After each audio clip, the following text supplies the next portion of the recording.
Hey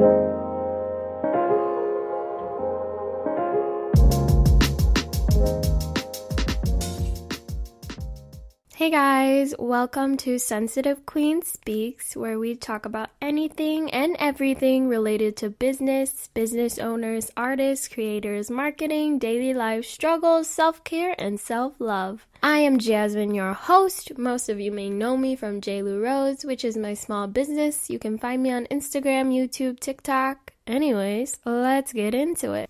Hey guys, welcome back. We are back with another episode 13, I believe. Hopefully I'm right. You know, I'm bad with numbers, but I know last week I was freaking out and stressing about the party, and when you guys are hearing this, it'll be, I think, 3 days after Halloween has passed, so then about a week from when the party happened. So happy Halloween. I hope everyone had a good Halloween and dressed up and had fun, or if you didn't, you just stayed in, chilled, and watched movies. That's also fun too. I definitely feel like I didn't watch enough Halloween movies. I probably only watched like 2. Like, I don't know what happened. This month has passed by and it's already November. Like, what? Who? When? Why?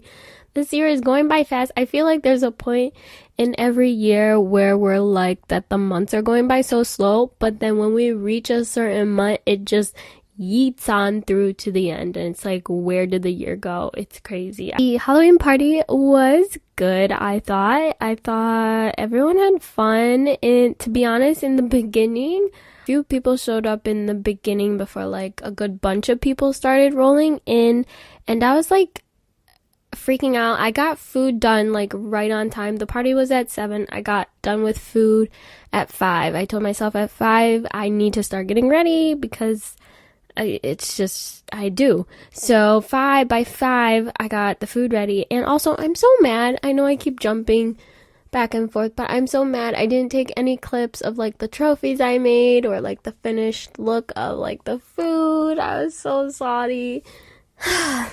But by 5 o'clock, I was done making the food. I made potato skins. I made these like homemade pita chips, I guess you'd say. They were so good. They were such a hit. The potato skins and the chips were like gone. And I had buffalo chicken dip for that too. And I made ziti pasta. And what else was there? My friend made a charcuterie board. That was a really good hit too. And someone also brought some shomai. That was a hit as well. Thought everyone was pretty loving the food. And then we made so many jello shots.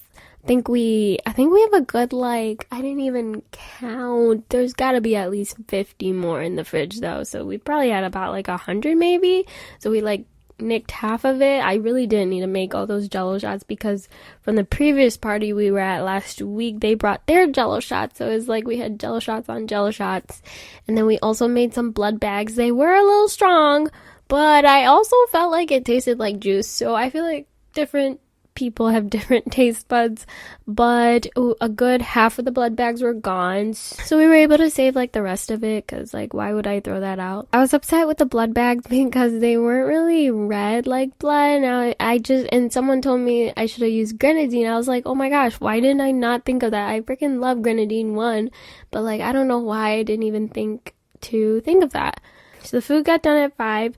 Some people were arriving early, like 6:30ish, so we were all still kind of getting ready, getting the music started and all that. I have social anxiety and stuff, so it was kind of rough in the beginning. Like I was like scrambling around because I still had like to put some games on the table and stuff, and I was like freaking out because people were here.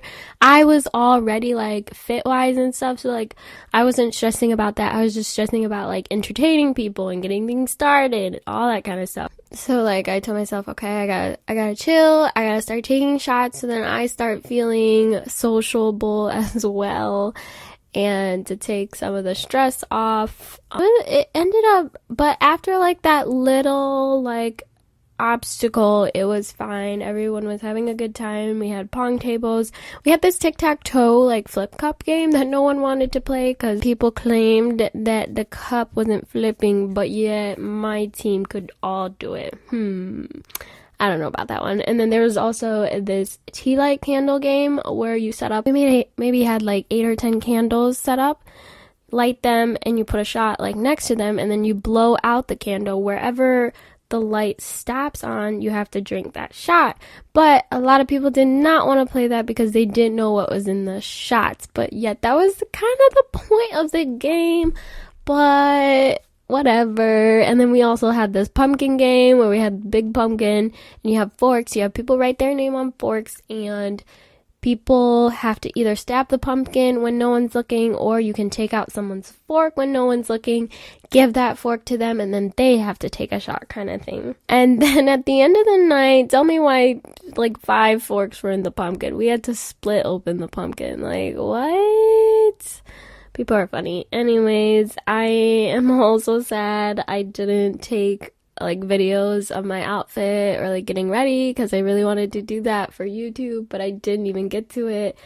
I think I was so stressed. And the trophies I made, we had best costume, best couple, and funniest. And I made these cute skeletons. Like, I made them crowns out of I don't even know what you call them, but they were just so cute, and I can't believe I didn't take any pictures. Like, who am I? Like, what? People who won best couple was this couple who was dressed up in Barbie gear. They were, if you've seen the Barbie movie, when they're roller skating and they have the neon pink, yellow, and I think purple is in the outfit. They had that whole fit together, and it was so cute. I loved it so much. So they won best couple. Best costume was this guy, and he was basically, I want to say, a scarecrow. I think a scarecrow. He had overalls, I think an orange shirt under the overalls, and then he had like that sack that the scarecrow is basically covering over its head. So like a creepy scarecrow. So they had the sack over the head, and then they had like leaves attached to them, kind of thing. Like, if he just stood there, he could pass as like a decoration. Like, I would be scared. That was really cool. There was like a lot of detail that went into it, so that was awesome. Funniest. Actually, I thought funniest, I only had like one skeleton on the trophy, but it actually turned out to being another duo. So next time I might have to put 2 skeletons on stuff. But anyways, funniest was this couple. The guy was a bar of soap, literally just a bar of soap, and the girl was a loofah. I was like, when I first saw her, I didn't think of that at all, but then when she told me what she was, I was like, oh my gosh, that was so cute. It was so cute. I loved it so much. And then for us, I'm pretty sure I told you guys before, but I was Starfire from Teen Titans, my boyfriend was Robin, and my friend was Raven, and I had Saber dressed up like kind of like a Beast Boy because he had a dinosaur costume. I also took it off, like he didn't wear it the whole night, and Leia didn't wear her tutu the whole night either because Leia's thing kept slipping off because she was moving so much, I feel. And Saber, I feel like he was getting too scared to even go pee outside, so I was like, okay, let me just take this off so he's not stressing about this as well, because I don't want him peeing in the house or something. Oh my gosh, literally, I felt so bad because we had like the pong table right, like when you open the sliding door, the pong table was basically like right in front of you. So we had the door open so people could go in and outside, and Saber was reluctant to go outside, even though Leia was like, socializing with everyone outside. But Saber was reluctant to go outside, and I think he was just scared, like all these people. He's just more of a scaredy cat, and I had to like reassure him, like, it's okay, you can come outside. Oh my gosh, I felt so bad. But he just needed to adventure around. And they were good for most of the night. We only had to put Saber away in our room for a little bit because someone brought their, I think, 1 or 2-year-old.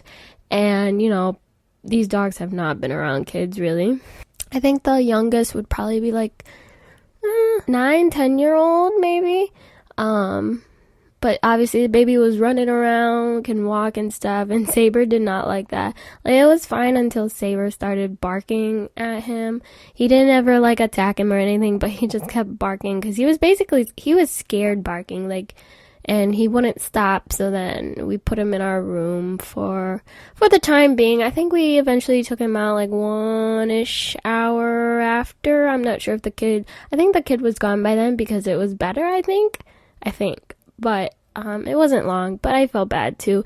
And then sometime randomly in the night, I was using my bathroom in my room, and then there was one point when I know I had let Saber out, like he could explore again, but I came back and he was back in our room. So someone put him in our room for no reason, unless he just got accidentally trapped in there. I'm not sure, but I felt so bad. And then there was also another good couple costume where the guy was from Operation, you know, when you have your like tongs to pick out like the bones and stuff without touching the red around it. So he was that, and the girl was the nurse, you know, operating. That was a really good costume. Alright, so for today's episode, we are gonna go through some identity questions because your girl is struggling right now. I think I have a mixture of imposter syndrome, low motivation, not really feeling inspired right now. I don't know. So I'm just gonna go through these identity questions. Free to go through them as well. Get your pen, get your paper, or get your phone out and get ready to type your answers. Someone who struggles with these as well, I think this is a great way to, you know, just be one with yourself and go back to your root, the root of your inspiration and your passion, and just get that fire ignited again. Hopefully, that's the goal. All right, number 1. I know I'm happy when I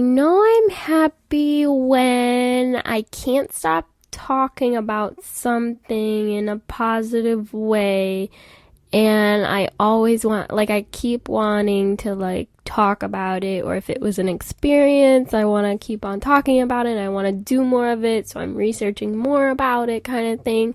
I think that's a good indicator. I know I'm stressed when like I said earlier, I've been having low motivation. I kind of just go into my bubble and just want to binge watch, or lately I've been reading more. I've been encompassed in books and shows right now, honestly. Oh, and I get mad over little things, even though it's like stupid to be mad at, but I don't know. That's definitely another thing. Oh, also, I usually can't think, especially when I'm in the moment stress, I literally can't think about anything else. I'm dwelling on it.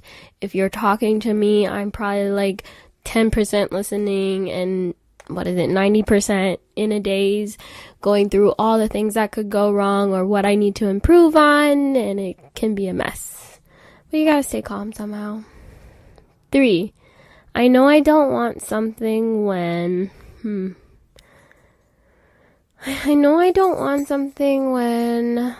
I'm not excited for it. It doesn't sound appealing. That one's like hard. Like, I know I don't want something. I know I do want something when I literally can't stop talking about it again, and I just have to have it. Like, when I want something, I have to have it. I will make it happen somehow, some way or another. What characteristics, lifestyles, identities have been assigned to or assumed of you? For example, being strong, hardworking, gender, sexuality, financial orientation, etc. Am I saying what most people think of me or what I think of myself? I think this is what people think of me. So, I would say I was always an overachiever growing up. I still am, kind of thing. But definitely overachiever. Quiet was a definite quality people said about me. I feel like people thought I was like rich growing up, as weird as that sounds. I don't know. I'm bougie, but I'm not bougie. Like, no. People always assumed I was Indian growing up, too. Which they were probably seeing, like, the Asian side of me, but I'm not Indian. People just always thought, like, with my overachieving, characteristic. People always thought like school came so easy to me, but it didn't. I mean, in some subjects, yes, but in some subjects, no. Like, your girl works for those grades. 6. Do you feel like you're taking an active role in your life and making the choices you want to make? Yes, for sure, yes. Especially now in this current moment, I am definitely taking action in what direction I want to go. I make sure that the choices I make is what I want to do and what will be good for me, my mental health, my physical health. Come to the point where there's no point in trying to make other people happy when you yourself are not happy. That's just not the way to go throughout life, and it's not going to get you very far, to be honest. What judgment of yourself do you also judge others for?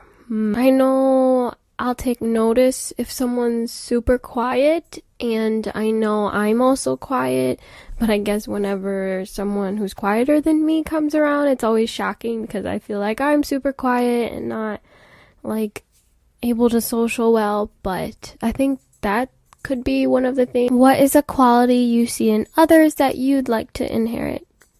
Definitely confidence. When I come across someone who's super confident, doesn't have any filter in what they say how they feel, I wish I could have that all the time.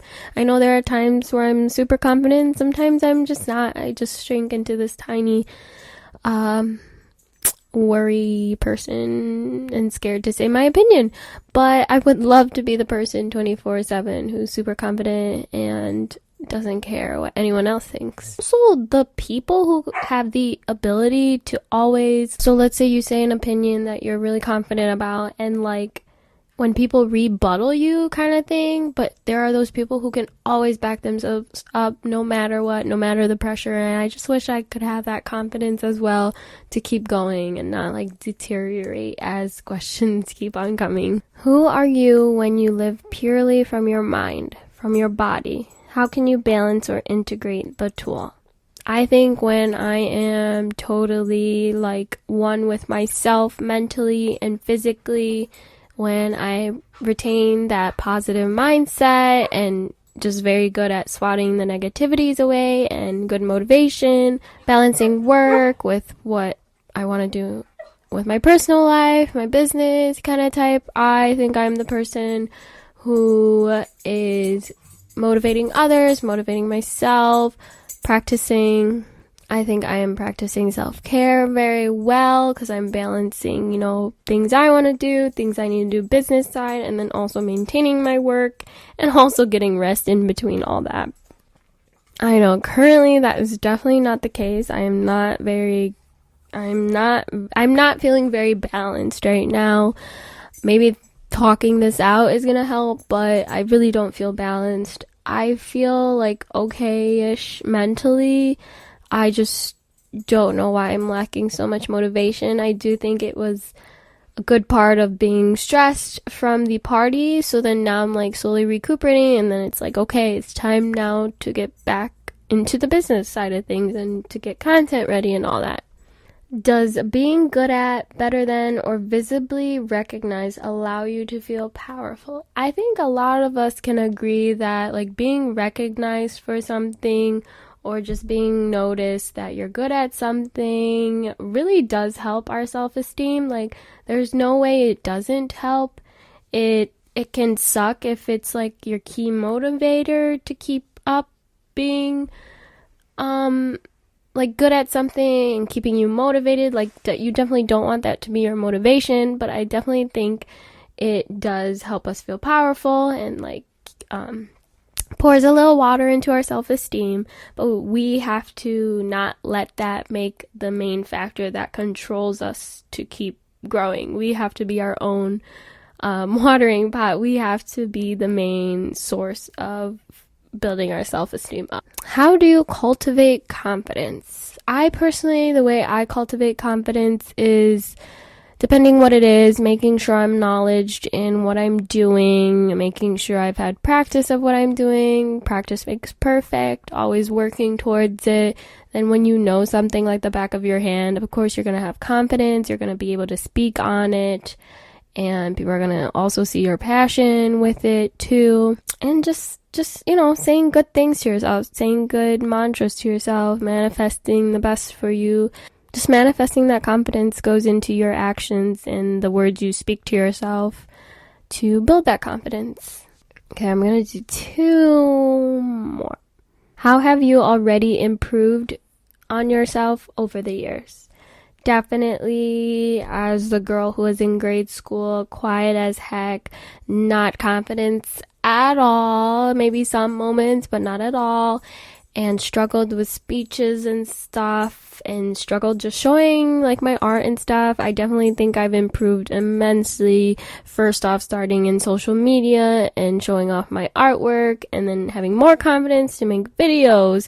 And then when TikTok came around, putting myself out there, putting my face out there, and just showing what I love to do, and what I like to work on kind of thing, and making a YouTube. I just feel like I've just grown so much, and you just wouldn't have thought that I would be who I was.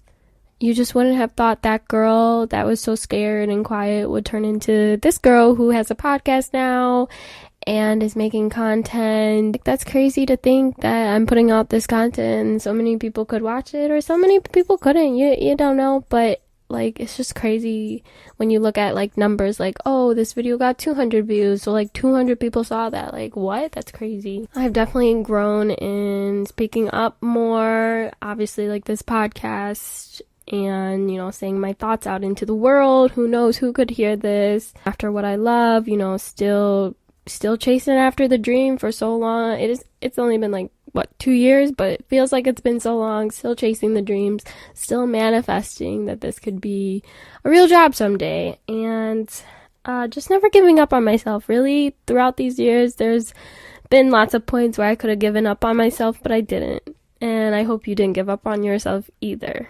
So I am proud of you. If you haven't heard that yet, I am so proud of you for how far you've come. Manifestation segment, we're going to talk about 11 ways to raise your vibration. This is by Anima Mundi Herbals? ? 1.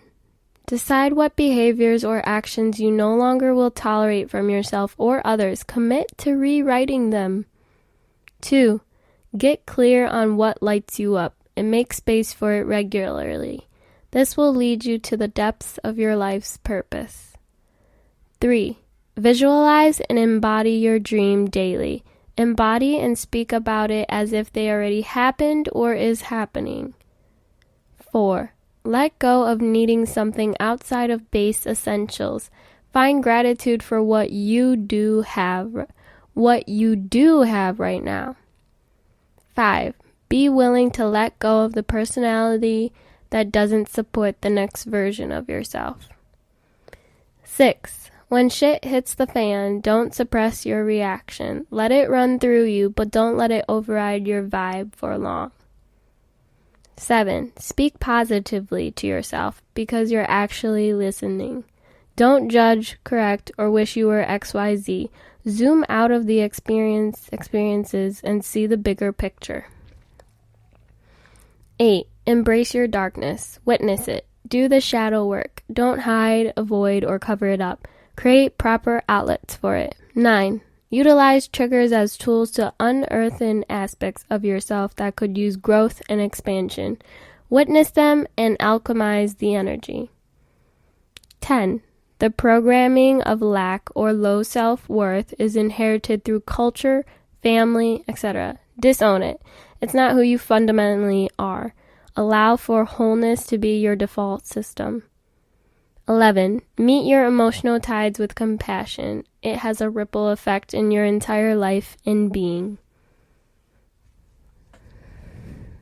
Alright, today's self-care, self-love, we are going to talk about swapping some bad habits. I have this diagram I found on Pinterest by Fabulous, and I'm going to say the habit to change, what it gives me, and then the new habit to help you improve, basically. Swap out the bad habit. Habit to change. Wake up and check your phone. I feel like this is a big one and like a lot of people are trying to do these days. I would say I'm not as bad at checking my phone in the morning right away as I was back then, but I still think it is something I do.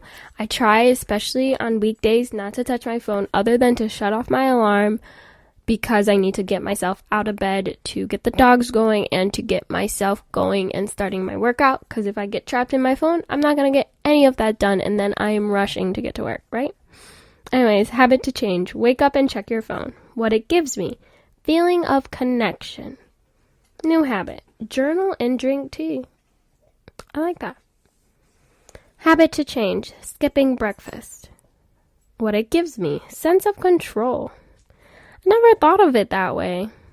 I really didn't. I don't skip breakfast on purpose. It's more so I don't have time to make myself something to eat, because most likely I'm the type of person who I eat like normal food at breakfast time, not like pancakes or basic.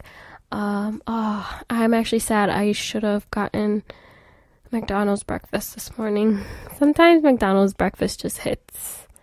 But I may order it tomorrow. Anyways, so what it gives you, sense of control. New habit, drink a nutritious smoothie. That is actually like a good idea, because when maybe a month or two ago, I was making sure to make smoothies so that we'd have a smoothie to drink in the morning for breakfast. And that is actually like, a smoothie is like smoothie, and then on top of a workout, first I'd work out, then I'd drink the smoothie. But like those two combined, it gave me so much energy, just like so much, like it was just like a good start to the day to keep you going. I don't know. It may sound weird, but it really helps. It really helps. I think I should incorporate that again. Habit to change. Spending money on things I don't need. What it gives me. Boost of mood. New habit. Put extra money towards dream vacation. I think I really need to take note of that, because I feel like the boost of mood only lasts for a little bit, and like when you're anticipating waiting for the package, and then when it comes, you get it. Yes, it looks great, but also like that mood like dies down after. But like if you're putting it towards a dream vacation, you're gonna be going for an experience and add it to your memories. Like I feel like that would be so much more beneficial than these materialistic things that we sometimes just add to the cart because it's what we think we need in the moment, and we probably really don't. Habit to change. Binge watching Netflix after work. Oh my dear, if this ain't me. What it gives me. Relaxation and pleasure. New habit. Work out for 30 minutes at home. The thing is, I can't do the new habit because I am a workout person in the morning. So what I think I've been replacing with the new habit, instead of, so like I come home, eat, and I've made it a thing to make sure not to sit on the couch and eat. I sit myself at the table, eat, so I'm not like getting tired or anything because I'm sitting upright. Instead, if I have like content to do or editing or a product to make, I will go straight to my office and start doing it, or else it's never gonna get done. So sorry if you hear chewing in the background. My dog is chewing on her toy. I don't know if you can hear or not, but I'm so sorry. And the last one, habit to change. Snacking when I'm not hungry. What it gives me. Distracts my mind from work. New habit. Meditate for 5 minutes. I don't snack when I'm not hungry, but like I feel like when I'm not hungry, but like I feel like I should be eating is when I look for stuff. Most likely I don't find anything, so it's not a problem for me, but I like the meditation. Good one to like replace it with. And today's creative of the week goes out to Sari from Sayonara Handmade. She is so creative. She has the cutest dog tags. I found inspiration from her. She has the cutest keychains, stickers. She also makes dog bandanas. I've gotten a dog bandana for Leia. It's so cute. A lot of it is BTS themed and like Korean themed, and it's just all so cute. Go check her out if you're looking for some cute dog mom gifts or for your little fuzzy friend. You can find her on Etsy. That's Sayonara Handmade, Serinara, Handmade, Handmade. Go check her out.